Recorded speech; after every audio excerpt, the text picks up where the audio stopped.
നിങ്ങൾ മറ്റുള്ളവർക്ക് എന്ത് നൽകുന്നുവോ അത് തന്നെ നിങ്ങൾക്ക് തിരിച്ചു കിട്ടും. അത് സ്നേഹമോ വഞ്ചനയോ ബഹുമാനമോ എന്തുമായിക്കൊള്ളട്ടെ. നൽകുന്നതെന്ത് അത് തന്നെയാണ് തിരികെ ലഭിക്കുന്നതും.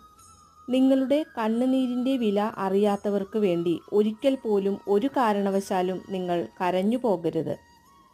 മറ്റുള്ളവരെ അപവാദം പറഞ്ഞു നടക്കുന്നവരെ ഒരിക്കലും അനുകൂലിച്ച് പ്രോത്സാഹിപ്പിക്കരുത്. കാരണം അവരുടെ അടുത്ത ഇര ചിലപ്പോൾ നമ്മളായിരിക്കും. വെളിച്ചത്തിൻ്റെ പ്രസക്തി അറിയുന്നത് ഇരുട്ടിലാണ്. ആനന്ദങ്ങളുടെ വില അറിയുന്നത് നോവുകാലത്തും. ഉറക്കം വിരുന്നെത്തുമ്പോൾ അതുവരെ നല്ല കാഴ്ചകൾ സമ്മാനിച്ച വെളിച്ചത്തെ നമ്മൾ വെറുക്കും. അത്രയേ ഉള്ളൂ പല ഇഷ്ടങ്ങളുടെയും ആയുസ്. ഒറ്റപ്പെടുത്തിയ മനുഷ്യരിലേക്കും അപമാനിക്കപ്പെട്ട ഇടങ്ങളിലേക്കും വീണ്ടും കടന്നു ചെല്ലാതിരിക്കുക എന്നതാണ് നാം സ്വയം നൽകേണ്ട ആദ്യത്തെ പരിഗണന.